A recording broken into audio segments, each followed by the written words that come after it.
Llywydd, of course, the First Minister wants to talk about England, so let's talk about England. Let's talk about the fact that the latest evidence from the ONS shows that the number of COVID-related deaths is proportionately higher here in Wales than in England. Let's talk about the fact that 2/3 of tests carried out in Wales are done by UK lighthouse labs, and so Public Health Wales's capacity clearly isn't being used effectively in Wales. And let's talk about the massive investment the UK government is delivering into Wales to support our businesses and public services right across the country, over £4 billion to date. I have to say, Llywydd, I'd want to talk about England if I was responsible for this Welsh Government's record.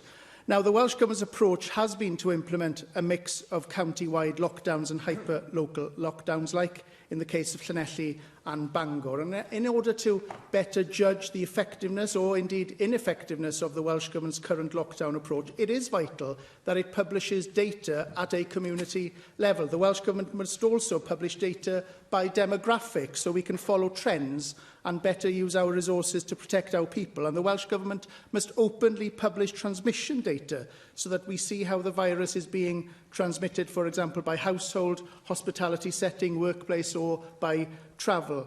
And the people of Wales must be able to judge for themselves whether the measures being taken by the Welsh Government so far have been proportionate or not. Now, some counties, of course, have chosen to publish community data themselves, such as Rhondda, Cynon Bridgend, Merthyr Tydfil and Monmouthshire. And that transparency is absolutely crucial. And it's only fair that everyone in Wales should have access to data about their own local communities. So, First Minister, will you now commit to leading on this by publishing data on a community basis, on a demographic basis and on a transmission basis, so that the people of Wales can be confident that the current lockdown measures are proportionate to the threat of the virus in their own areas?